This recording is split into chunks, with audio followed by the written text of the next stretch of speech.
Um, so my name's Abby Shelton. I graduated with a master's degree here at OSU in Japanese linguistics and pedagogy, and I'm ABD, which is a mysterious set of letters that means I've finished my qualifying exams for my doctorate, and I'm working on my dissertation right now. So I'm not PhD yet. It's the painful process until you get there. So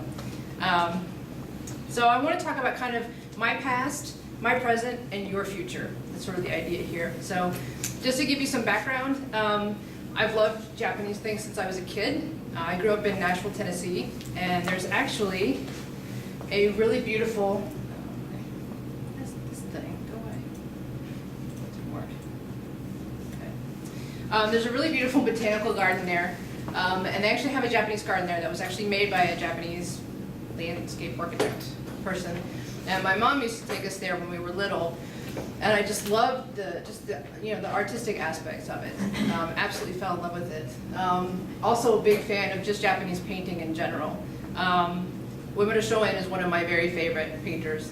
She's very popular. I mean, a lot of people like her. I'm not the only one, but very much a fan. And yes, there's a little bit of a nerdy side there too. I'm not going to deny it.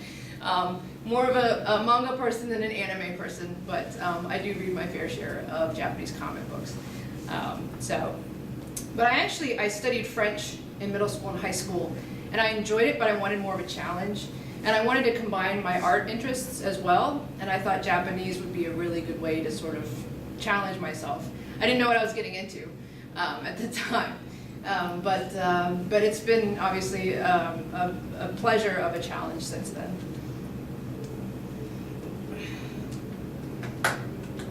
Oh no, maybe some won't go. Here we go. So background on my education.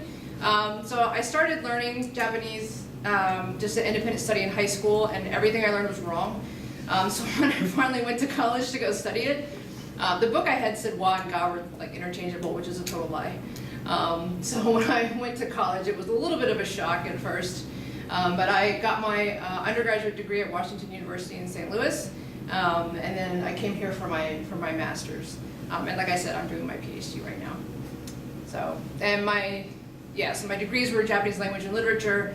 I realized that I didn't want to study literature. I like reading it, I don't like writing about it. And so I came here for pedagogy, so I wanted to be able to teach. And my dream from early on was actually to be a Japanese professor, or to run a Japanese language program. My goals have changed slightly, but that's kind of how it works. But when I got here, I started taking linguistics classes and really loved it. And so I actually got a degree in linguistics and pedagogy. I did do study abroad. I'm the one in the gold kimono there. If you have the chance, I absolutely recommend it. And if you can stay with the host family, I absolutely recommend it. I had great time talking with my host mom, and you have really good experiences. My host dad actually, I was in Kyoto. My host dad worked in Tokyo. And, but I never got to see him. And one day I came home from school, and there was a really nice car parked out in front of the house. We had like an old-fashioned style machiya, and I thought, okay, I don't know whose car that is, but he's just on the street, so it could be anybody. And I go in the house, and there's a Japanese man in a suit, and I'm like, oh God, we're getting robbed by a man in a suit. I didn't know what was happening. He said, "Boku wa daddy da." I go, I'm your daddy, and I'm like,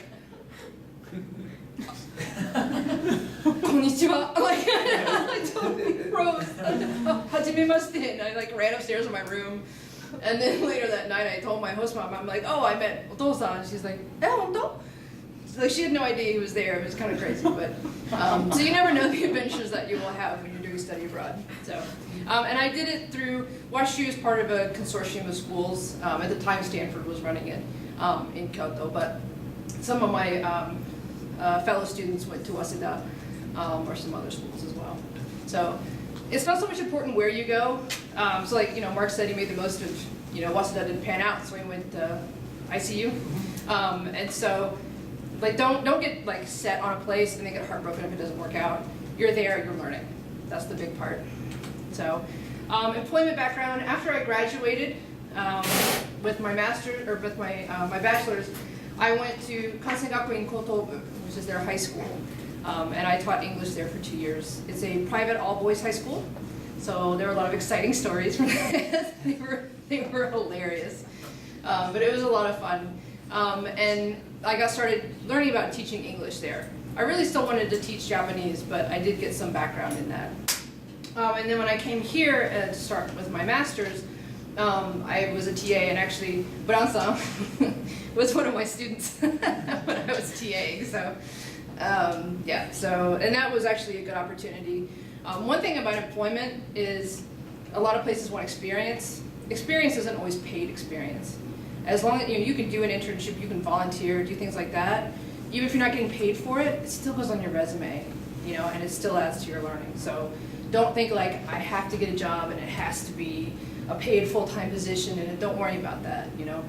That will come eventually if it doesn't when you first start looking for stuff. So now I'll just kind of talk briefly about how I'm using Japanese right now. So that's me. Well, actually, thanks to Janet Stuckey, I have a full-time position right now. So through networking, actually I teach English at the Honda program at the ESL Combined Programs 2.0, which is over in Arps Hall. And so everything we do is online. I've never met any of my learners in person. In fact, most of them I've never even seen their faces, which is a little weird to get used to. So we teach English to all of the native employees, or native Japanese employees of Honda North America. So that includes Canada, the US, and Mexico.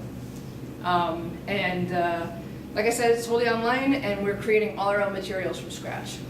So it's been an adventure, seeing what works, what doesn't work, just finding out what different technologies are available, best practices, things like that.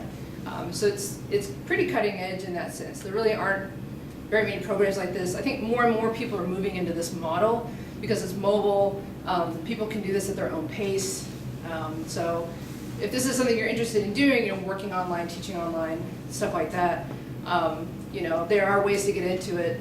I was very fortunate, again, thank you to Janet, but very fortunate to, get a job with this. But again, networking was how I got the job. So here's a little, sorry the video's all weird at the bottom there, but this is the live lecture classroom that I teach from. This is a lecture I gave last week, actually.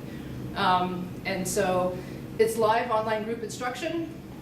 So they attend live if they can or if they want to, but we also record all the lectures that we give and we post them online. So anybody can access them at any time. We also do live one-on-one instruction and assessment, so we have one-on-one meetings with them. I worked with one guy for 20 minutes trying to pronounce the word salad. Sarada, salad, sarada, salad, sarada. It's like, okay. So, it just depends on what we, it differs what we work on from one session to another. Also, all the content creation, that's where my linguistics background came in handy, so working on grammar, pronunciation. We also make interactive lessons. So they can go online and it's like a set module, and they can touch stuff and move things around to help them practice the vocabulary. And it's all geared towards automotive, Honda type stuff. So it's specifically designed for them. I also do computer graphics creation. That's my art background. And so I made a pronunciation model. I'll show you in a second. I can make his mouth move, and he can do all the sounds to model them. Since I'm not a Japanese man, it's not like conducive to them to want to learn pronounce like me. So I also provide technical support and do data collection and analysis. So how do I use Japanese?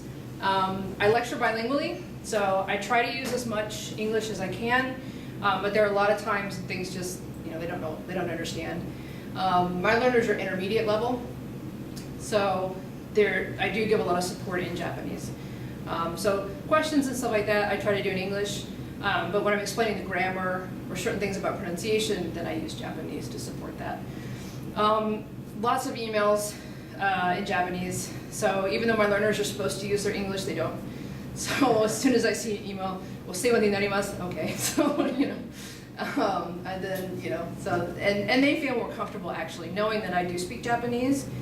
It actually helps put them in a good position to want to learn. So they know that I struggle to learn their language, and so they feel more comfortable learning mine.